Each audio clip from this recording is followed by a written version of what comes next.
Hello, everybody. It's another one of those odd kind of off the cuff videos of me talking about my bookshelf. I guess those are kind of a little bit more sporadic or not as frequent as the other ones. Of course, the main kind of flow of the channel seems to be book reviews and yeah, but an occasional kind of talking about movies and other kind of favorite kind of tier lists and stuff. But yeah, I just kind of wanted to talk about what I had. These are all pretty much two reads, so I don't think anything in here I've read.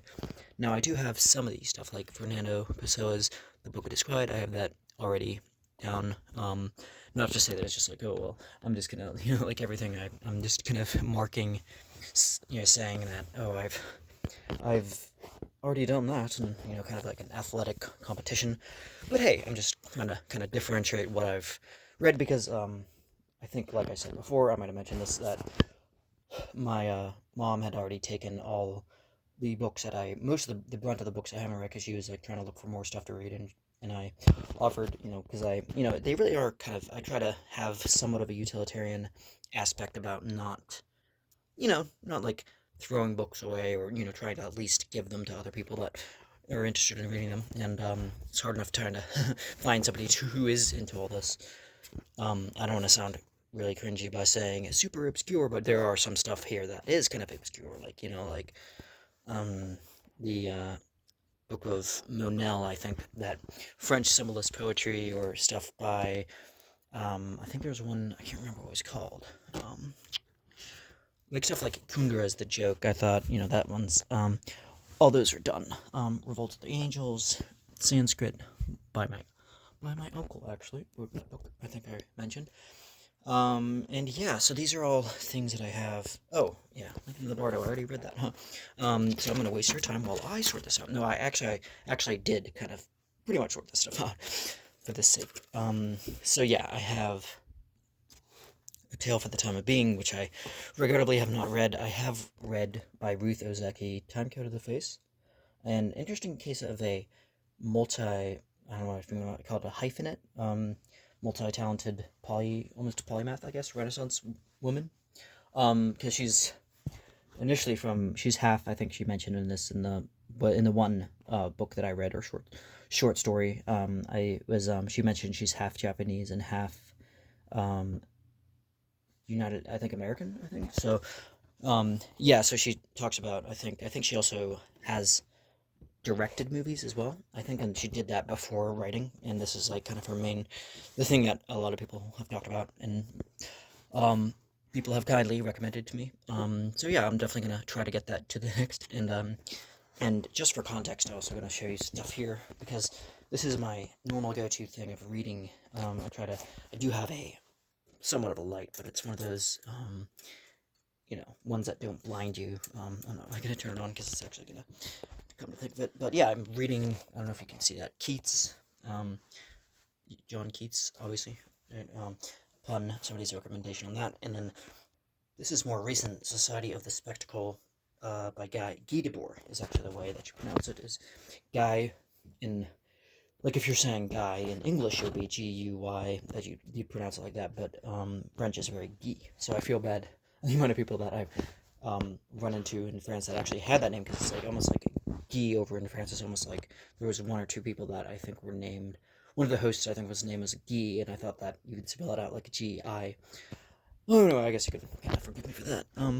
So anyway, so yeah, so back to, but I have not started that yet.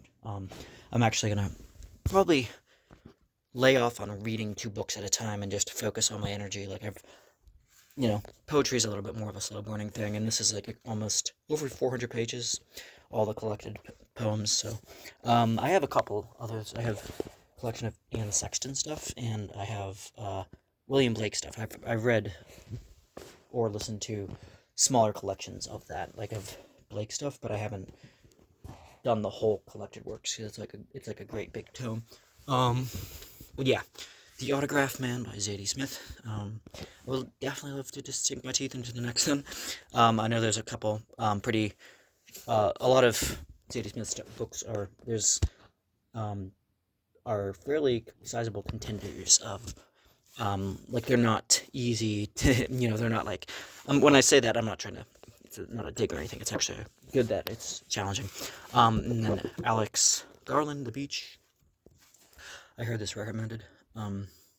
Various people online, and I think it was based, there's a movie with, actually, I think it was, Leonardo DiCaprio, and then obviously some French actresses and actors in that, because I think with that is, he was, I don't really know the gist, but it's like basically a young man, I think, played by Leo, is like going around on a trip around Europe, and then I think it's kind of doing a kind of dream. I have read only one other thing by Alex Garland, and that was The Coma, which is a short story, pretty interesting, kind of take of what happens when this man falls into a coma and all these dreams take over, and kind of he's not sure what characters in his mind or who he should trust, and he's going through kind of a labyrinthian, complex, different tunnels and stuff to get back to his to consciousness, I believe. So anyway, but yeah, so I'm gonna go back to my shelf, and then so yeah, Cormac McCarthy, Suttree. This is one of the major. I have last year, 2024, gone through most, not every single one of his, but a good amount of his stuff from all the way from his debut of the Orchard Keeper, and then all the Pretty Horses, and all the great Wild West kind of ones of Man Against Nature, that kind of stuff, and yeah, I definitely love Cormac McCarthy. I read the, what was it, Child of God. Yeah, I've still got to watch the movie these days, and The Road. I got to watch the Road movie as well. I have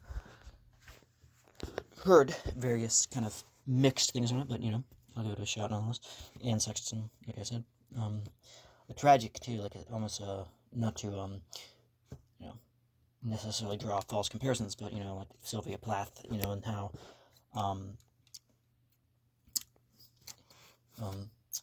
but yeah, the Philip K. Dick. I have not read this, regrettably. You're gonna hear that word a lot. The Simulacra, because actually, it's John Baudelaire says that he mentioned this as one of the kind of examples of what. And that's really interesting, because it's like this idea of the simulation simulacrum. Something that's hinting or mimicking at society, and it's like those French thinkers, Guy Debord, also the Oedipus, anti-Oedipus as well, by I got that here somewhere. I also have Odessa Stories. This is a really new shipment, because remember, like, recently I have no clue where I just heard the name Isaac Babel. I am assuming it's a Russian Slavic name. And a little bit like Daniel Carnes, who had a kind of a silly kind of Russian for Sherlock Holmes, I believe, or the translation for that. I think Carnes meant that. So I think the book that he had known for was the Today I Wrote Nothing, and it's, yeah, I gotta look for more of his stuff as well, because I'm really for all these obscure Russian and pretty much any nationality. Sarah Bakewell. This is another thing that showed up in conversation of somebody referencing this. An older guy said that this kind of had a lot of brought in Camus and Jean-Paul Sartre and Simone de Beauvoir, all into kind of obviously a lot more than that too, of how they all complement, or how they all I don't know, like how they all compare with one another, and like it's not like in a kind of a competitive way, but just in a way of in context of the time of the 1940s, when the cafe and the when Sartre especially was at, talks about that in Nausea, like ad nauseum, he mentions that he's going back and forth to the cafe, that just this idea of spinning back and forth, shooting through, just basically kind of I don't know, kind of just having very ripe, potent intellectual discussions about like essentialism and being in time and nothingness and all that stuff. So, anyway, so Friedrich Holderlin is Poems and Fragments. I'm not sure if I'm ready to jump into another poems just yet, but I did hear about that and how certain people compared his madness to Nietzsche's madness. I think he was a fair deal younger. I think Philip Mainlander is another German philosopher, but not. Hölderlin was something of a philosopher as well, but he was more of a poet, though. He was more of a. But I think with Mainlander, he was more of a philosopher first. He was like the socialist nihilist. I think he was a pessimistic Schopenhauerian following accolade of Schopenhauer. But he also was like, a firm socialist. Yeah, that's what I think. So yeah, the writings in different Derrida. Oh, I have not read Derrida yet. I just keep hearing people say that Derrida is infamously difficult to read.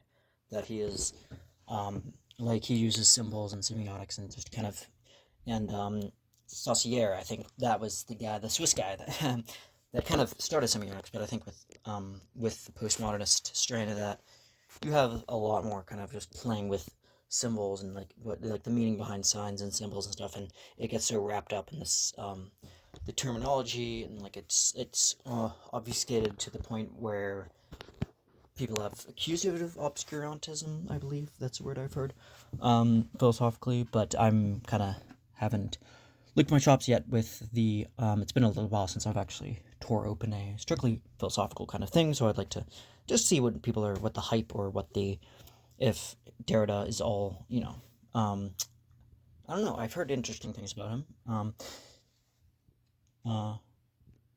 The Decameron, yeah. Giovanni Boccaccio, okay. Yeah. Like Dante, celebrated Italian, of the medieval times. I want to say this is maybe it could be anywhere. I'm totally gonna butcher this. My history is very rusty at all times. I want to say it's between 12 to 1400s. But yeah, don't quote me on that. And then Bataille on eroticism, because I've only read one thing by Georges Bataille.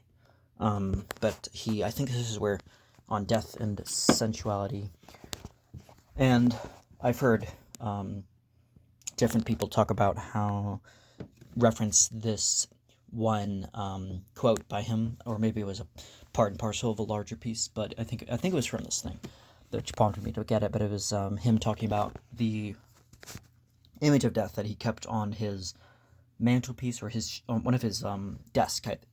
Excuse me.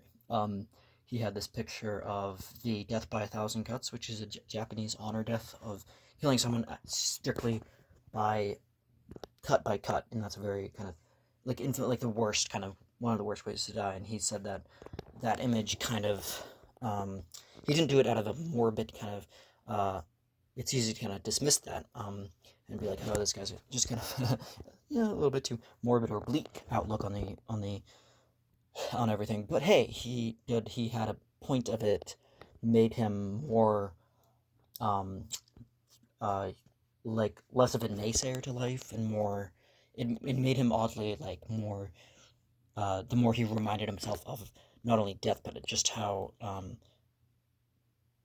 the sheer pain and the sheer anguish of it, that was enough to kind of motivate him or compel him into living a meaningful life. That's more not just anyway, that's kind of what I got from it. Anyway, but yeah, and then the psychology of totalitarianism. My mom keeps talking about this book. Doesn't really reflect my tastes, but hey. I mean, the guy was on Tucker Carlson or something. I'm not saying that necessarily says anything wrong. I mean, I don't know. I'll give it a try. Oh, and then there's just various things that's from my dad's library. These old books and stuff that he used to have. Listening Demotic Greek, I think, or something like that. Salman Rushdie, Victory City. I would like to get to that. That would probably be my third fiction thing. That I've read, and then two No, I've read one nonfiction. Well, no, I read the one that he did on Nicaraja. I think it was something called The Lion, something about taming a lion or something. I can't remember. But that was nonfiction, and yeah, slowly trying to get my Salman Rushdie um, bibliography out here. And yeah, so again, Gilles Deleuze and Félix Guattari. I think that's how you vaguely pronounce it. Anti-Oedipus, and yeah, things about rhizomatic seeds or seedless rather, kind of in the spirit of potato, and how potatoes plant, like this idea of ideas not being attached to any kind of Platonic form, and kind of against the Oedipus of Freud. So it's very anti-Freudian. It's very kind of it's just kind of like, not liking Freud all that much, just kind of like moving beyond Freud. I think that's what they're trying to say, in an age of like Jacques Lacan and Otto Rank, I think, are notable Freud people. Yeah. So Donna Tartt, the Goldfinch, still here, still in my time.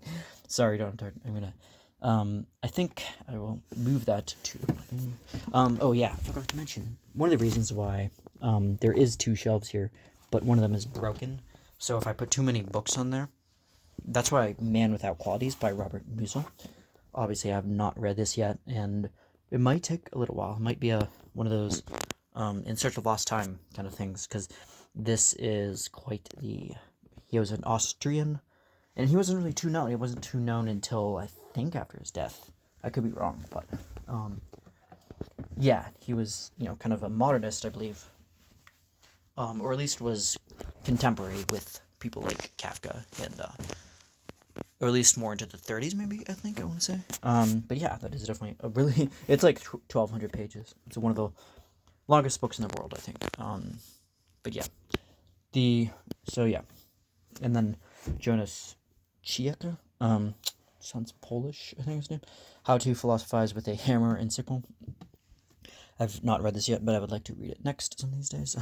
So I'm gonna put that there, and yeah, I do have another thing by Camus, because I have the Just Assassins here, but I think the thing I had was actually Caligula. I believe it was a play by Camus, because he did dramatics and stuff, and I was trying to get more into his plays and dramatic stuff. Yeah, I should say excuse the very shoddy, ill lighting here. So okay, then yeah, Anti-Oedipus. I'm not sure if I'm quite ready for that. But yeah, Sapiens, Yoval. That's another kind of people kept talking about since like at least 2018, 2019, and it's like I kind of had it in my list for that long. So the Aeneid, I believe I already read that, I think. And then The Heart is a Lonely Hunter. I think I have read The Karst McCullers, because I talked about that one. Yeah. The Ballad of the Sad Cafe is another great one. Yeah. So some of these are, you can tell these are really used books, like, the version of this Hermann Hesse first thing. Definitely you could tell that's like a really old, battered, moth-eaten book. And then these are all kind of old academic stuff that I have, kind of vestigial remnants of my cyber schooling of having to read these. Some of these aren't really meditations. I don't know where I know that's not the copy I read, but there's something oh yeah, the I Ching, Wenching. Again, like the Nag Hammadi, it's going to be one of those things that I'm just going to have to devote time to understanding, and not just reading blithely through it, because there's a lot of stuff, like, especially with even stuff like, Blaise Pascal, or Pascal's Penzies, like those were, I wanted to, like even 400-ish years since those were published, and it's like, and we're talking about this, it's like over a millennium, I think, with some of that way old, really old, but certainly not antiquated Chinese knowledge. So, anyway, so I think that's it for books. There's Dharma Bums. I already read that. Yeah. I don't know what else by Kerouac. I don't know. I think there's some other stuff I've got to check out. And various movies. Yeah. Oh, one of my favorite movies is Goodbye Lenin. Definitely recommend that. It's like, the gist of it, if I'm going to sell anybody on it, is basically about a German boy that tries to. He's about, maybe a young man, probably late teens, early 20s, who's trying to.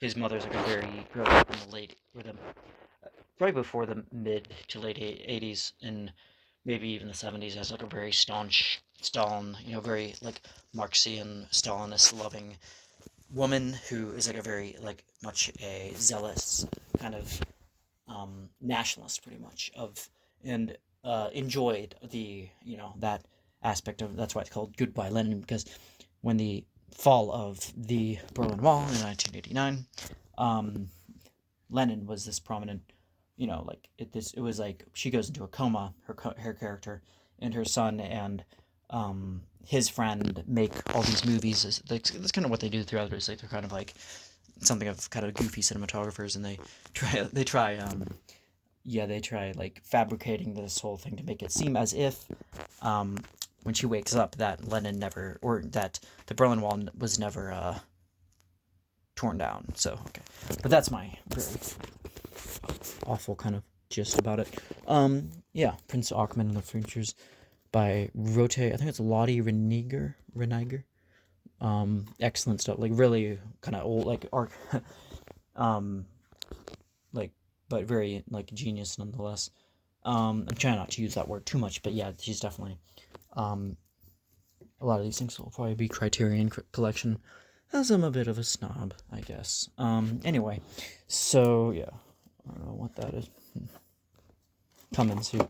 Yeah, all the stuff you probably heard me talk about at length. Yeah, Gattaca. Oh, yeah. I just wanted to, I don't know, just kind of point out that, I gotta rewatch this because I've seen it only once and twice, but it's like an excellent movie.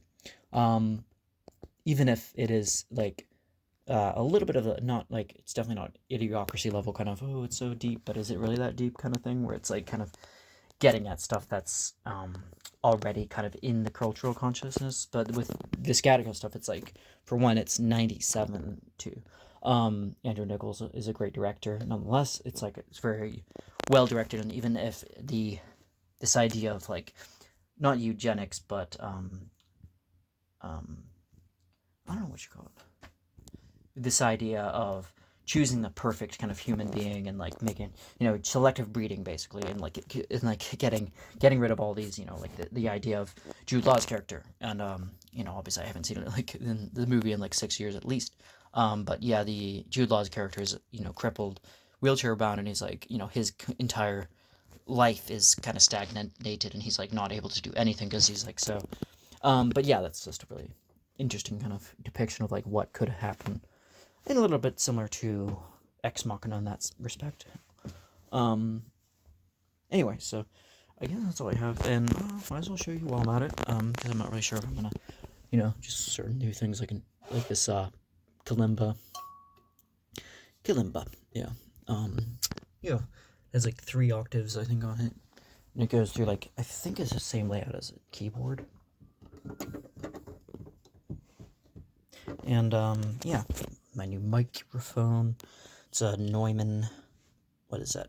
I think it's a 103 or 102 something. T103, I believe.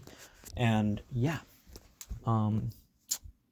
so I love this thing because you don't even need like a pop filter, and it's like already gets like pretty much everything you could ask for in a microphone, and it was really not that expensive, like $700.